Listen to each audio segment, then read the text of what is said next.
Endomembrane system include endoplasmic reticulum, Golgi complex, lysosomes and vacuoles. So यहाँ से question पूछा जा सकता है कि एंडोमेम्ब्रेन सिस्टम में कौन से ऑर्गेनेलिस हैं.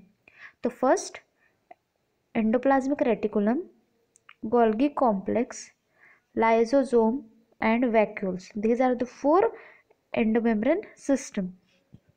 Since the functions of mitochondria, chloroplast, peroxisomes are not coordinated with the above component, these are not considered as a part of endomembrane system. So देखिए कि और भी ऑर्गेनेलिस हैं जैसे कि माइटोकॉन्ड्रिया है, क्लोरोप्लास्ट है, पेरोक्सिसोम्स है, ये एक दूसरे के साथ कोऑर्डिनेटेड नहीं है. सो इन लोगों को नॉन एंडोमेम्ब्रेन सिस्टम में डाला गया है. सो ये एंडोमेम्ब्रेन सिस्टम में इंक्लूडेड नहीं है.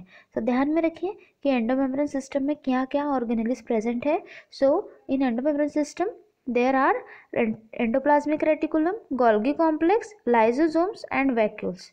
अगर नॉन एंडोमेम्ब्रेन सिस्टम में क्या क्या आते हैं उसकी बात करें वो क्लोरोप्लास्ट है, पेरोक्सिसोम्स है, माइटोकॉन्ड्रिया है. इनका फंक्शनिंग कोऑर्डिनेटेड नहीं है. So they are non endomembrane system. So इसके बाद में अपन स्टडी करेंगे एंडोप्लाज्मिक रेटिकुलम. ये है एंडोमेम्ब्रेन सिस्टम का first organelles, endoplasmic reticulum. Electron microscope studies of eukaryotic cells reveal the presence of network or reticulum of tiny tubular structure scattered in the cytoplasm that is called as endoplasmic reticulum. So देखिए figure 8.5 यहाँ पे endoplasmic reticulum का diagram show किया गया है. सो देखिए ऊपर की तरफ न्यूक्लियस को शो किया गया, जो बीच में है वो न्यूक्लियस है, न्यूक्लियर पोर है, रफ एंडोप्लाज्मिक रेटिकुलम शो किया गया है, इधर स्मूथ एंडोप्लाज्मिक रेटिकुलम शो किया गया है और बीच में राइबोसोम. सो जहाँ जहाँ राइबोसोम्स प्रेजेंट है उसको रफ एंडोप्लाज्मिक रेटिकुलम कहा गया है, और जिस सरफेस पे राइबोसोम्स एब्सेंट है वो स्मूथ एंडोप्लाज्मिक रेटिकुलम कहा गया है. तो यहाँ पे पढ़ते हैं कि इलेक्ट्रॉन माइक्रोस्कोपिक के स्टडीज़ के बाद में जब यूकैरियोटिक सेल्स में देखा गया कि वहाँ पर नेटवर्क ऑफ रेटिकुलम और टाइनी ट्यूबुलर स्ट्रक्चर मिला साइटोप्लाज्म के अंदर, स्कैटर्ड था, उसी को एंडोप्लाज्मिक रेटिकुलम कहा गया है. आपने अभी डायग्राम देखिए. सो यहाँ पे डायग्राम में ये समझ में आ रहा है कि बीच में न्यूक्लियस है, बाहर में rough endoplasmic and smooth endoplasmic reticulum show किया है. जहाँ जहाँ राइबोसोम्स प्रेजेंट है वो रफ एंडोप्लाज्मिक रेटिकुलम है, और जहाँ राइबोसोम्स प्रेजेंट नहीं है वो स्मूथ एंडोप्लाज्मिक रेटिकुलम है. सो इसको देखते हैं सामने. Hence endoplasmic reticulum divides the intercellular space into two distinct compartments, that is luminal inside endoplasmic reticulum and extraluminal cytoplasm compartments. So देखिए ये एंडोप्लाज्मिक रेटिकुलम जो है ये डिवाइड हो रहा है एक इंट्रासेलुलर स्पेस में. इंट्रासेलुलर स्पेस के अंदर डिवाइड होकर दो कंपार्टमेंट में डिवाइड हो रहा है. एक है ल्यूमिनल मतलब इनसाइड द एंडोप्लाज्मिक रेटिकुलम, और है एक्स्ट्रा ल्यूमिनल मतलब साइटोप्लाज्म कंपार्टमेंट में. The endoplasmic reticulum often shows ribosomes attach to their outer surface. So देखिए डायग्राम में 8.5 में, फिगर 8.5 में, सो एंडोप्लाज्मिक रेटिकुलम के ऊपर राइबोसोम्स अटैच्ड है. The endoplasmic reticulum bearing ribosomes on their surface is called as rough endoplasmic reticulum. So देखिए figure 8.5 में देखिए जहाँ जो सरफेस पे राइबोसोम्स प्रेजेंट है उन्हें रफ एंडोप्लाज्मिक रेटिकुलम कहा गया है. इसलिए कहा गया है कि endoplasmic reticulum bearing ribosomes on their surface is called as rough endoplasmic reticulum. In the absence of ribosome, they appear smooth and are called as smooth endoplasmic reticulum. So figure 8.5 में देखिए स्मूथ एंडोप्लाज्मिक रेटिकुलम लेबल किया है और यहाँ पे ribosomes absent है.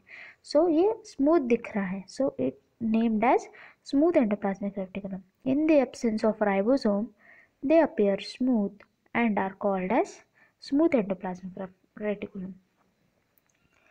Rough endoplasmic reticulum frequently observed in cells activity involved in protein synthesis and secretion. यहाँ से क्वेश्चन पूछा जा सकता है कि रफ एंडोप्लाज्मिक रेटिकुलम कहाँ दिखता है। रफ एंडोप्लाज्मिक रेटिकुलम जो है ये एक्टिवली इन्वॉल्व है प्रोटीन सिंथेसिस एंड सिक्रेशन के लिए। क्वेश्चन ऐसा पूछेगा कि rough endoplasmic reticulum is for what purpose. वहाँ पे ऑप्शन में ऐसा दिया रहेगा protein synthesis, secretion, protein synthesis and secretion, all of the above. आपको ये ध्यान में रखना है कि rough endoplasmic reticulum is for protein synthesis and secretion. They are extensive and continuous with the other membrane of nucleus. ये क्या है, एक्सटेंसिव है और ये कंटिन्यूस है अदर मेम्ब्रेन ऑफ न्यूक्लियस के साथ। The smooth endoplasmic reticulum is the major site for synthesis of lipid.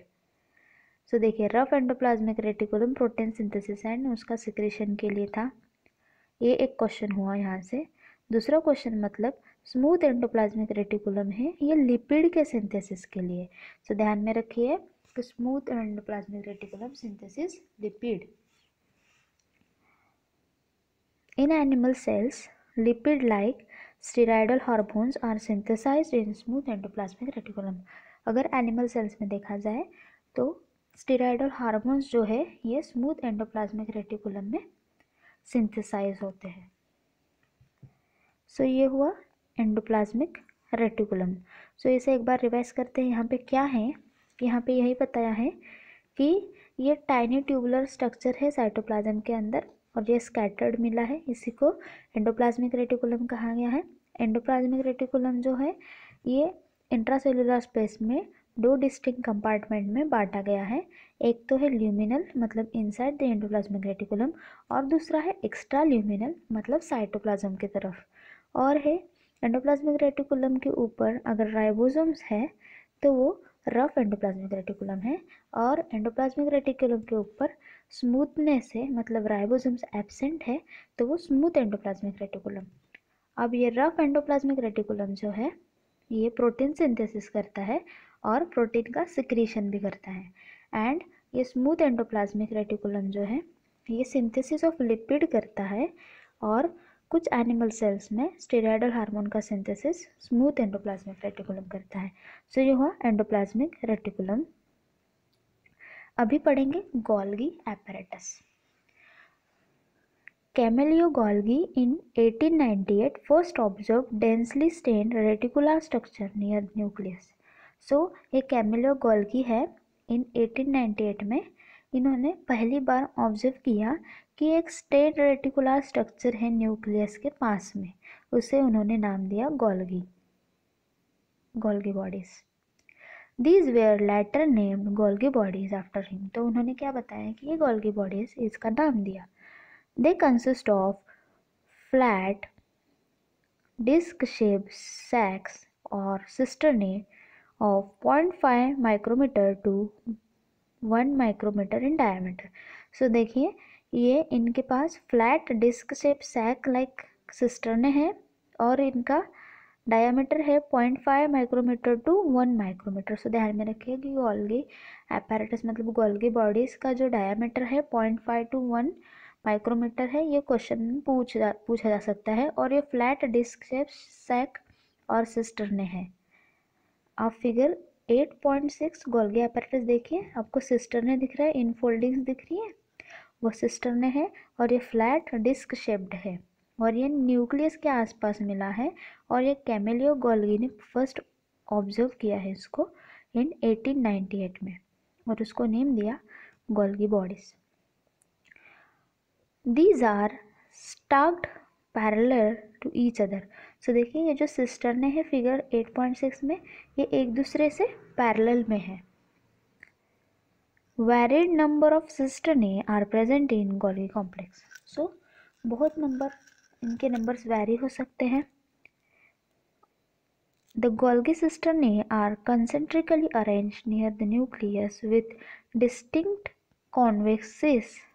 देखिए ये जो सिस्टर्नी है गोल्गी बॉडीज में ये कॉन्सेंट्रिकली अरेंज है नियर द न्यूक्लियस के पास में डिस्टिंक्ट कॉन्वेक्स शीथ्स और forming face and convex concave trans और मैच्योरिंग फेस।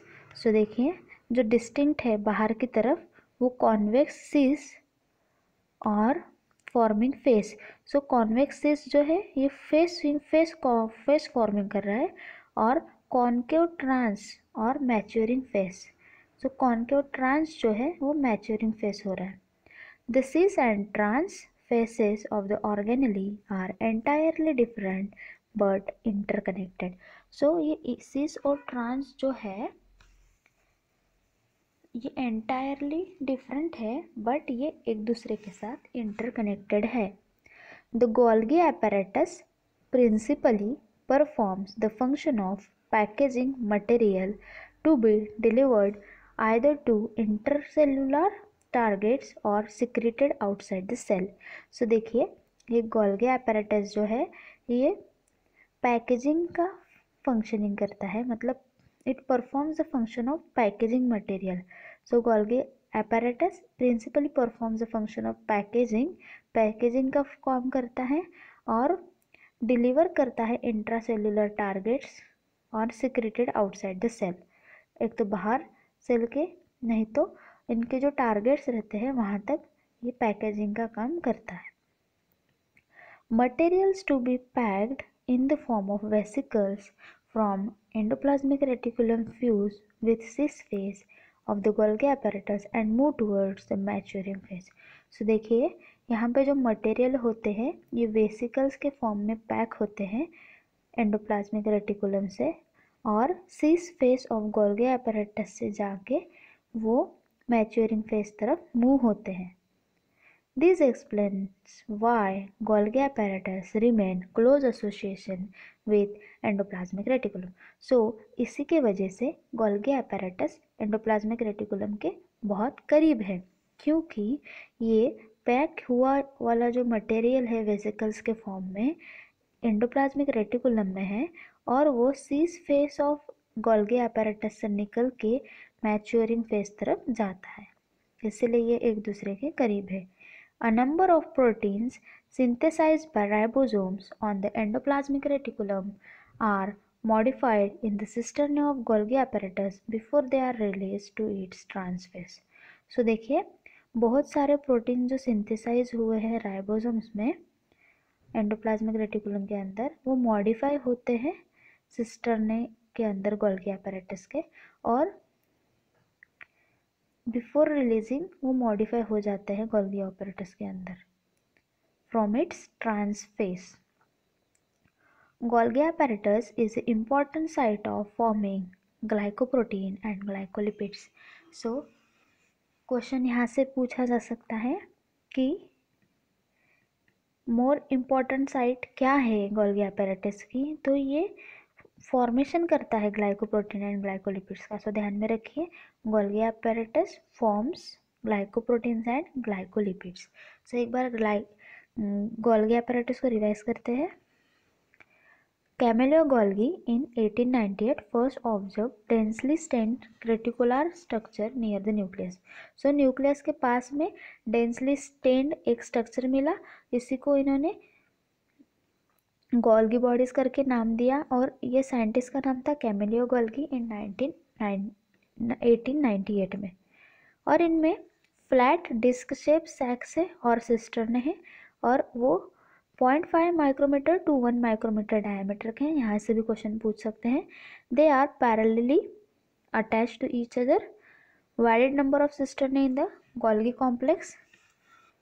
और देखिए the Golgi complex is concentrically arrange near the nucleus. ये जो गोल्गी कॉम्प्लेक्स है न्यूक्लियस के पास कंसेंट्रिकली अरेंज है विथ डिस्टिंक्ट कॉन्वेक्स सीस और फॉर्मिंग फेस। सो देखिए बाहर की तरफ का जो है वो कॉन्वेक्स सीस फॉर्म कर रहा है और फेस फॉर्म कर रहा है, एंड कॉनकेव ट्रांस नहीं तो मैच्योरिंग फेस फॉर्म कर रहा है। The cis and trans organelle ये दोनों भी एंटायरली डिफरेंट हैं बट एक दूसरे के साथ इंटरकनेक्टेड है। Golgi apparatus principally form the function of packaging material. So ध्यान में रखिए गोल्गी apparatus का काम क्या है। गोल्गी apparatus का काम यही है, ये पैकेजिंग का फंक्शन करता है। to be delivered either to intracellular targets or secreted outside the cell. Materials to be packed in the form of vesicle. So देखिए ये जो मटेरियल पैक हो रहे हैं वेसिकल के फॉर्म में पैक हो रहे हैं एंडोप्लाज्मिक रेटिकुलम फ्यूज से with cis face of the Golgi apparatus and move towards the maturing face. तो सीस फेस से होके ये मैच्योरिंग फेस तक मूव हो रहे हैं और वो सब मटेरियल्स वेसिकल्स के फॉर्म में पैक है एंडोप्लाज्मिक रेटिकुलम फ्यूज से होके वो मैसिस फेस से गोल्गी apparatus के मैच्योरिंग फेज तक मूव हो रहे हैं. इसीलिए गोल्गी apparatus एंडोप्लाज्मिक रेटिकुलम से क्लोज एसोसिएशन में है. A number of proteins synthesized by ribosomes on the endoplasmic reticulum are modified in the cisternae in the Golgi apparatus before they are released. So देखिए बहुत सारे जो protein synthesise हो रहे हैं राइबोसोम में एंडोप्लाज्मिक रेटिकुलम के वो मॉडिफाई होते हैं सिस्टरने में गोल्गी apparatus के और वो रिलीज होने से पहले मॉडिफाई होते हैं और वो रिलीज ट्रांसफेज में होते हैं. Golgi apparatus is the important site of formation of glycoprotein and glycolipid. So देखिए Golgi apparatus जो है ये important site है ग्लाइकोप्रोटीन और ग्लाइकोलिपिड्स की.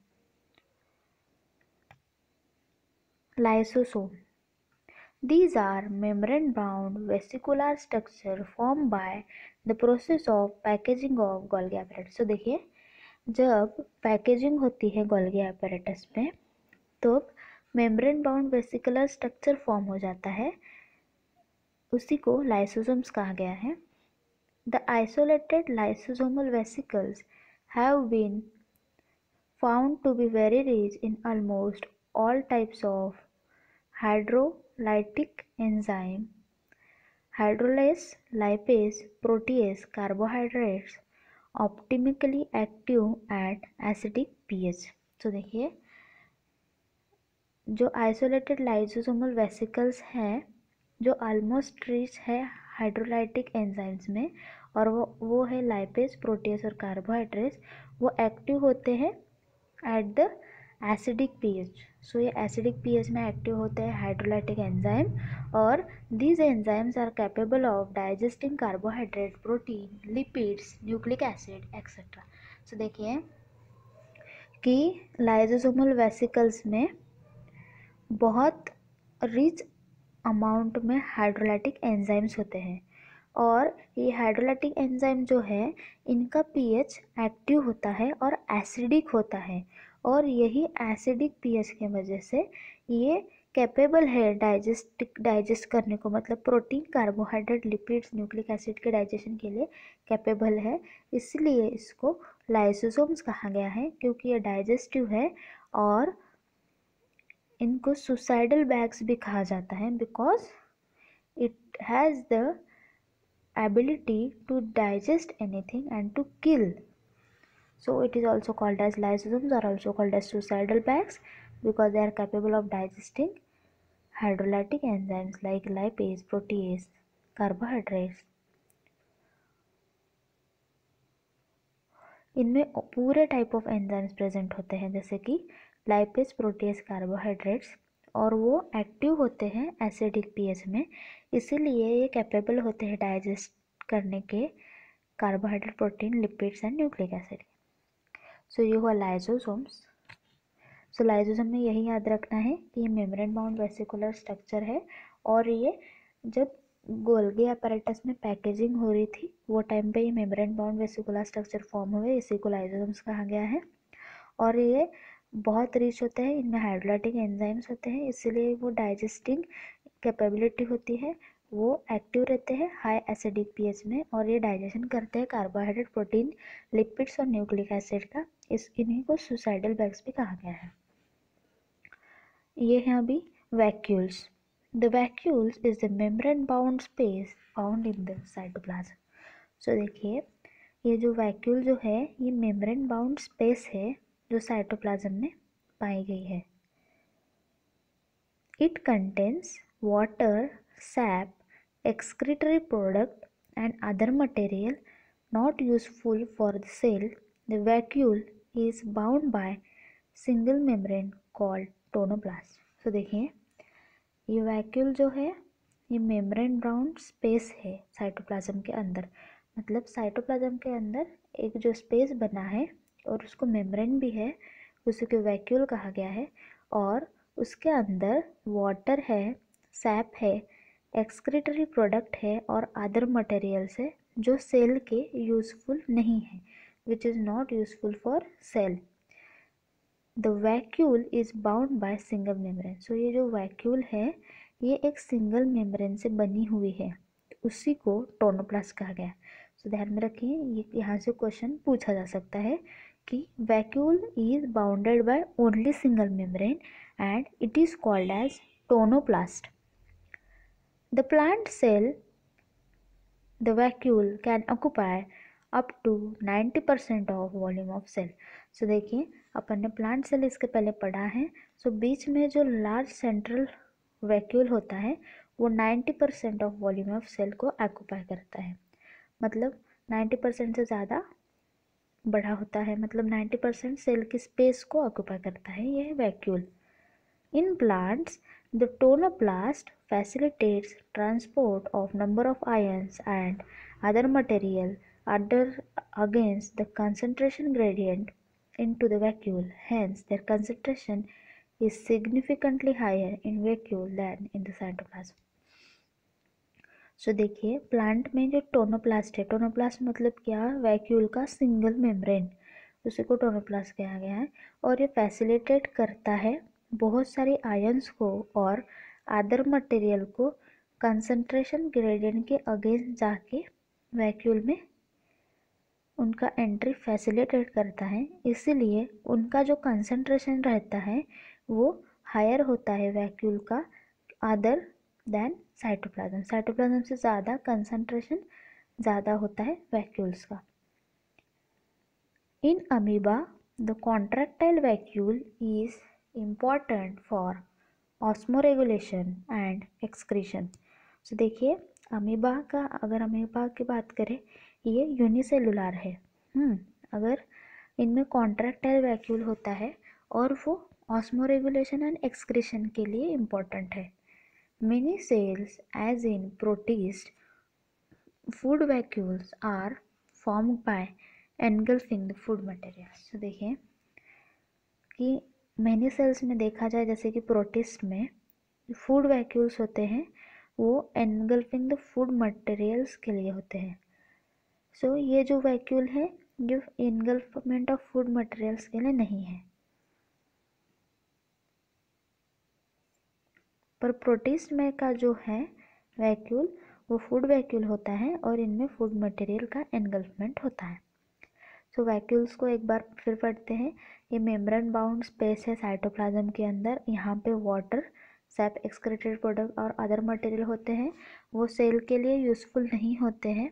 और ये वैक्यूल जो है ये सिंगल मेम्ब्रेन से बाउंडेड है, इसी को टोनोप्लास्ट कहा गया है। क्वेश्चन यहाँ से पूछा जा सकता है।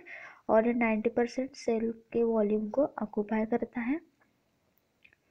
और ये टोनोप्लास्ट जो है ये ट्रांसपोर्ट करता है number of ion and other material को कंसंट्रेशन ग्रेडियंट के अगेंस्ट जाके वैक्यूल में ट्रांसफ़र करता है, इसलिए वैक्यूल्स का कंसंट्रेशन ज़्यादा होता है साइटोप्लाज्म से। अमीबा में देखा जाए तो इनमें कॉन्ट्रैक्टाइल वैक्यूल होता है, ये ऑस्मोरेगुलेशन और एक्सक्रीशन के लिए इम्पोर्टेंट होते हैं।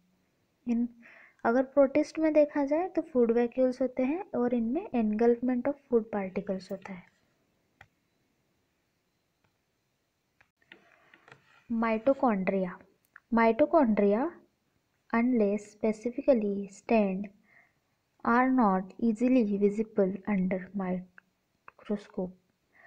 माइटोकॉन्ड्रिया जो है माइक्रोस्कोप में विजिबल नहीं है, जब भी इनमें स्टेन किया जाता है मतलब कोई डाई छोड़ा जाता है तभी ये माइक्रोस्कोप के अंदर विजिबल होते हैं। A number of mitochondria per cell is variable depending upon the physiological activity of the cell। so देखिए माइटोकॉन्ड्रिया का नंबर जो है ये वेरिएबल है, मतलब हर एक इसमें अलग अलग हो सकता है, उनके फिजियोलॉजिकल एक्टिविटी के हिसाब से इनमें वेरिएशंस है। In terms of size, shape also considerable degree of variability is observe.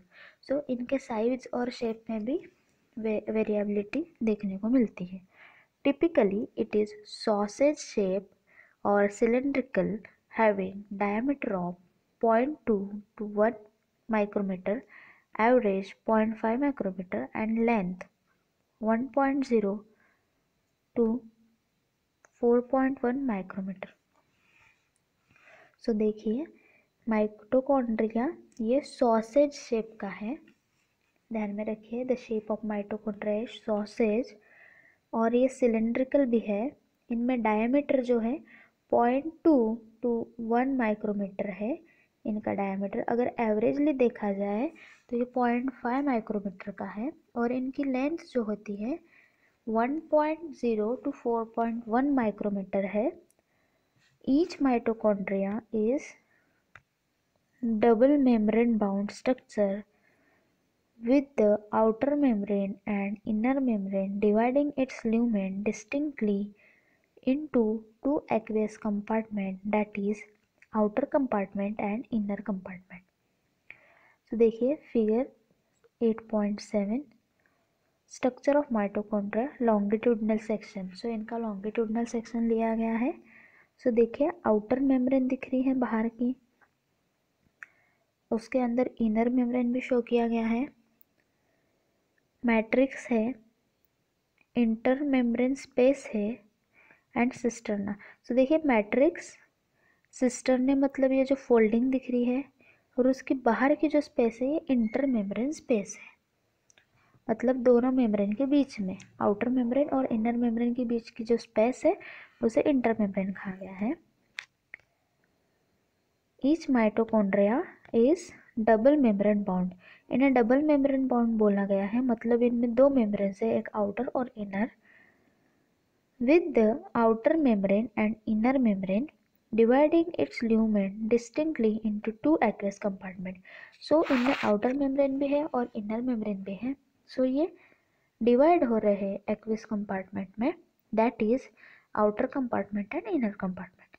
The inner compartment is filled with dense homogeneous substance called matrix. So देखिए inner compartment के अंदर dense homogeneous substance है, इसी को मैट्रिक्स कहा गया है। सो देखिए इनर कंपार्टमेंट के अंदर ये फील्ड है, inner compartment dense homogeneous substance से, और इसी को मैट्रिक्स कहा गया है। अगर आउटर मेम्ब्रेन की बात करें तो ये कंटिन्यूस है, limiting boundary of the organelle. So outer membrane जो है ये कंटिन्यूस है और लिमिटिंग बाउंड्री फॉर्म कर रही है ऑर्गेनेली की, और inner membrane forms number of infoldings called as cisternae towards a matrix. So देखिए मैट्रिक्स के वहाँ पे ये बहुत सारी नंबर ऑफ इनफोल्डिंग्स है इनर मेम्ब्रेन में, इसी को सिस्टर्ना कहा गया है। The inner membranous forms a number of infoldings called cisternae. So diagram में देखिए सिस्टर्ने को लेबल किया है, ये इनफोल्डिंग्स है माइटोकॉन्ड्रिया के अंदर, और ये इनर मेम्ब्रेन से बनी है near the matrix. The cisternae increase the surface area. So ये इनफोल्डिंग्स के वजह से यहाँ का सरफेस एरिया बढ़ा है। The two membranes have their own specific enzyme associated with mitochondrial function. So देखिए ये दो मेम्ब्रेन्स है, inner membrane and outer membrane, ये स्पेसिफिक एंजाइम्स है इनमें, और ये माइटोकॉन्ड्रिया के फंक्शन कैरी आउट करते हैं। Mitochondria are the site of aerobic respiration. So mitochondria में एरोबिक रेस्पिरेशन होता है। They produce cellular energy in the form of ATP. Hence they are called as powerhouse of cell. So देखिए जो mitochondria है इनमें aerobic respiration है, और ये सेलुलर एनर्जी प्रोड्यूस करते हैं इन द फॉर्म ऑफ ATP, मतलब ATP के फॉर्म में सेलुलर एनर्जी प्रोड्यूस करते हैं, इसलिए इन्हें पावर हाउस ऑफ सेल कहा गया है, क्योंकि ये एनर्जी प्रोड्यूस कर रहे हैं। The matrix also possess single circular DNA molecule, a free RNA molecule, ribosomes 70S and components required for synthesis of protein. So बहुत important point यहाँ से है कि इन्हें पावर हाउस ऑफ सेल कहा गया है, क्योंकि इनमें सेलुलर एनर्जी होती है एटीपी के फॉर्म में, ये एरोबिक रेस्पिरेशन करते हैं। और दूसरी बात, इनमें सिंगल सर्कुलर डीएनए मॉलिक्यूल है।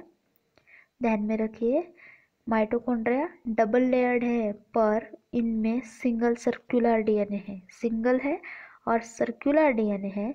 आरएनए मॉलिक्यूल भी है, राइबोसोम है 70S एंड कंपोनेंट्स हैं इनमें, और ये प्रोटीन सिंथेसाइज कर सकते हैं। और माइटोकॉन्ड्रिया डिवाइड बाय फिजन। सो ये माइटोकॉन्ड्रिया जो है ये फिजन से डिवाइड होते हैं। एक बार इसे रिवाइज करते हैं। सो देखिए, mitochondria unless specifically stained are not easily visible under the microscope. So इनको स्टेन अगर नहीं करेंगे तो ये माइक्रोस्कोप में नहीं देख सकते हैं, इनको स्टेन करने के बाद ही अपन माइक्रोस्कोप में देख पाते हैं। A number of mitochondria per cell is variable depending upon the physiological activity of the cell.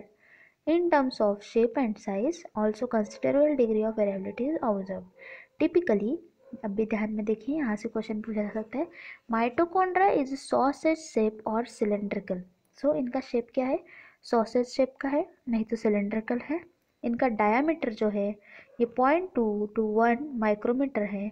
अगर ऑन एन एवरेज देखा जाए तो 0.5 माइक्रोमीटर है। सो इनका डायमीटर क्या है, 0.2 to 1.0 micrometre, on an average 0.5 micrometre है।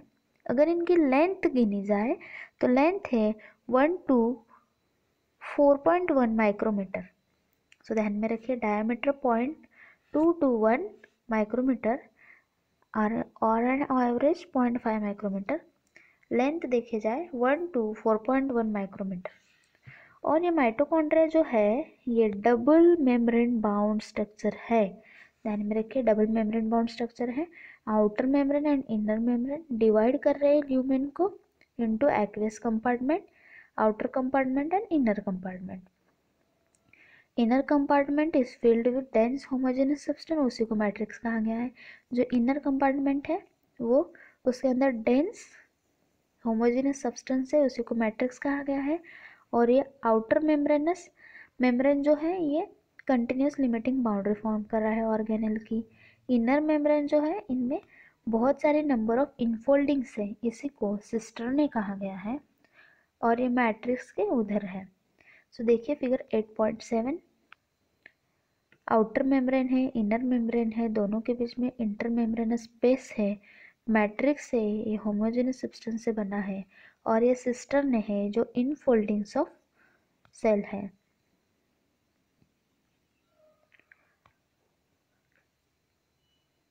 The cistern increase the surface area. So इनमें इनफोल्डिंग्स है, इसी की वजह से इनका सरफेस एरिया इंक्रीज हो रहा है। A number of the two membranes have their own specific enzyme associated with mitochondrial function. सो ये दो मेम्ब्रेन्स में स्पेसिफिक एंजाइम्स है, इसी की वजह से माइटोकॉन्ड्रियन की फंक्शन एसोसिएटेड है। Mitochondria are the site of aerobic respiration. बहुत इंपॉर्टेंट क्वेश्चन, ये जो माइटोकॉन्ड्रिया है ये साइट ऑफ एरोबिक रेस्पिरेशन है। They produce cellular energy in the form of ATP, ATP के फॉर्म में ये सेलुलर एनर्जी प्रोड्यूस करते हैं, इसीलिए इन्हें पावर हाउस ऑफ सेल कहा गया है। सो क्वेश्चन में ask power house of cell, they mean to like vacuole, endoplasmic reticulum, rough endoplasmic reticulum and mitochondria. So आपको पता रहने को होना कि माइटोकॉन्ड्रिया जो है ये पावर हाउस ऑफ सेल है, इसे पावर हाउस ऑफ सेल भी कहा गया है। द मैट्रिक्स ऑल्सो पजेस, सो इनमें इनमें सिंगल सर्कुलर डीएनए मॉलिक्यूल होता है। ध्यान में रखिए, single circular DNA molecule, RNA molecule, ribosome 70S and इनमें प्रोटीन सिंथेसिस होता है। और ये माइटोकॉन्ड्रिया जो है ये डिवाइड होते हैं बाय फिशन। सो ये हुआ mitochondria. Let's learn plastids. Plastids are found in plant cell and in euglenoids.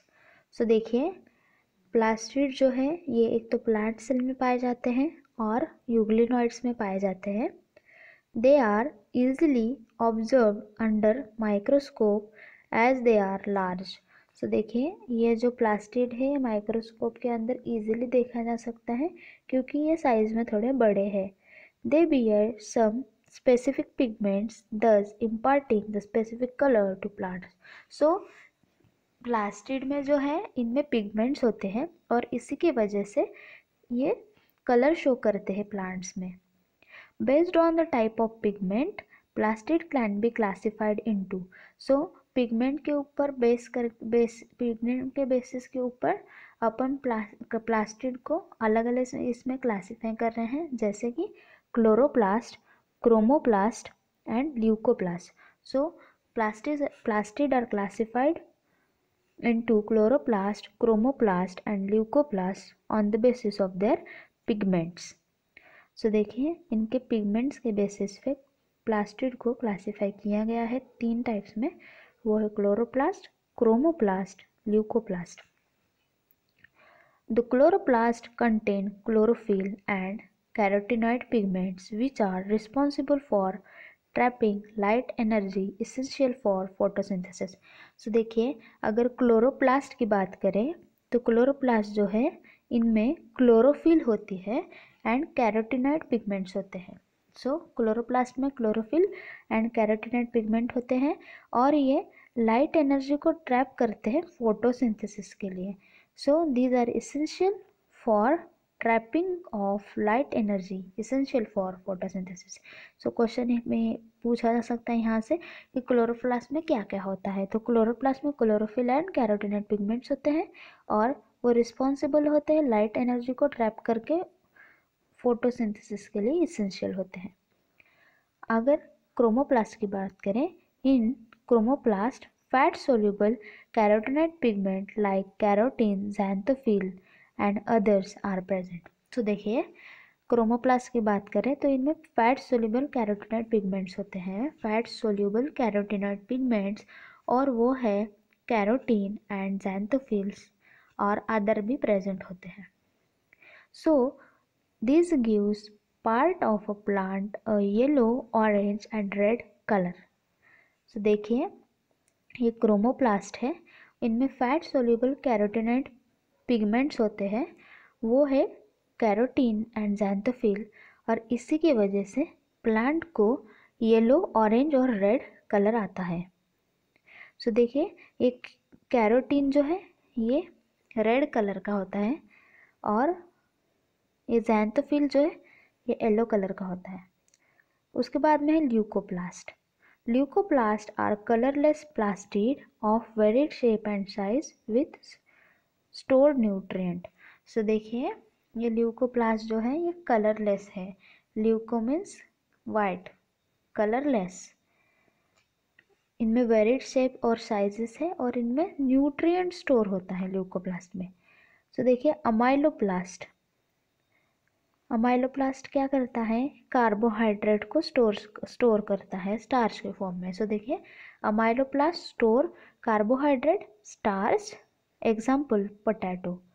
So देखिए अमाइलोप्लास्ट कार्बोहाइड्रेट को स्टोर करता है, वही को स्टार्च कहा गया है, और in the form of starch, example है पोटैटो.